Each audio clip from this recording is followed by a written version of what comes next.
Talaga naman kahit umuulan ay nag-decide kami ng boyfriend ko na umuwi ng Isabela. Kahit na umuulan talaga sinamahan pa rin kami ni mama. And ayun na, bumili kami ng ticket namin papuntang Pat.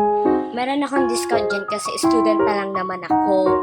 Pagbaba namin ng Pasay, tumawid kami ng overpass para makapunta sa Victory Liner. Ayan, tinatahak namin yan sa mga oras na yan is parang 9 or 10 p.m. na talaga. And sabi ko, Bobby, mag-video tayo, let's try to vlog.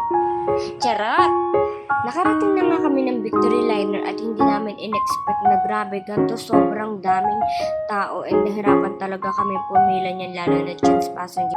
Pero sa awa naman ng Diyos, nakabili pa rin kami ng ticket and ayun nga katabi ko nga lang si Manong driver and yung jowa ko is dun sa may pintuan kung saan talaga nababa yung mga natulog na lang kami and pagising namin nandito na kami sa Aritaw. So ito yung bus stopover na parang sign na malapit ka na sa Santiago.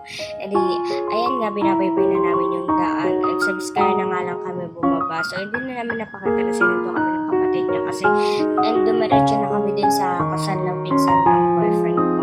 Ganyan yung kasalang probinsya. Sabit-sabit ng mga oras na yan. And nandito kami sa Vizcaya. Pauwi na kami papuntang Isabela mismo yun. And finally, nandito na ako sa room ng boyfriend ko para magpahinga. Grabe, na-miss ko talaga. Pagkising namin ng umaga, pumunta kami sa bukid ng boyfriend ko. Ayan, para manguha ng tilapia at iluto namin at gawin nga naming ulam. And chinek namin tong mga baboy ng mami niya kasi grabe sobrang cute. Huy, bakit mo ko binubuhat dyan? Sobrang bigat ko na ba? And ayan na nga, bumabera lang siya dyan kasi charan! Ayan, nangunguha na siya ng isda para ulamin namin.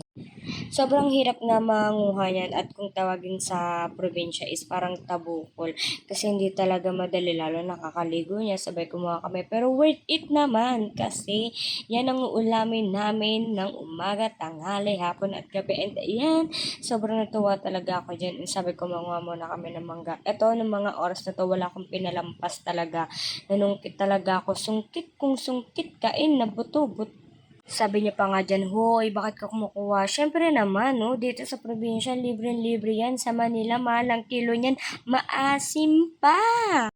Pawis na pawis nga ako dyan kasi sobrang init talaga. Pero carry boom boom lang kasi sobrang sarap ng mangga. Ang tamis, sobra. Promise. And ayan na nga, niluto na namin yung ulam namin. Piniprito na namin. Yan yung mga nahuli namin. Alam nyo ba guys, sobrang sarap ng tilapia talaga sa probinsya kasi fresh. And yan, kainan na. Tinolang native na manok yan. And after nun, nagpahinga lang kami kasi syempre nakakapagod din galing sa biyahe. Tapos ayan, naglalaba kami. Yan, paspasa, isang banlaw, pwede na yan, dryer, and nakita ko nga yan, sobrang cute ng mga isda, binibigyan ko, tapos ayan, nakita ko na naman siya, ibig sabihin yan, guys, nangunguha na naman siya ng pang-ulam namin, sabi ko dyan, mag-hi siya, kasi parang, ang pangit niya dyan, charis! Yan, panoorin niyo na. And ayan yung view sa probinsya. Kahit saan ka talaga magpunta, ganyan yung view.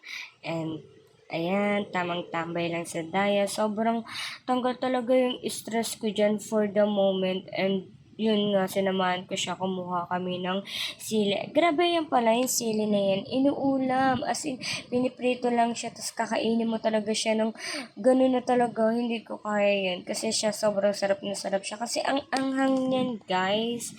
And, ayun nga, we're decided to go to, alam niyo ba yun? Yun, nagpunta kami sa Magat Dam, one of the biggest dam sa Asia na grabe, ayan o, kala mo talaga sa kalendaryo lang nakikita no? Pero meron yan sa personal, sobrang laki daw niyan at sobrang lalim. And we decided to go to 1,000 step. And pataas nga yan. Sabi ko nga sa boyfriend ko, kuhanan niya. Kasi grabe, sobrang tarik talaga. And sobrang sipag talaga ng mga tricycle driver na hinatid talaga nila yung mga pasahero para makita yung ganda ng Isabela.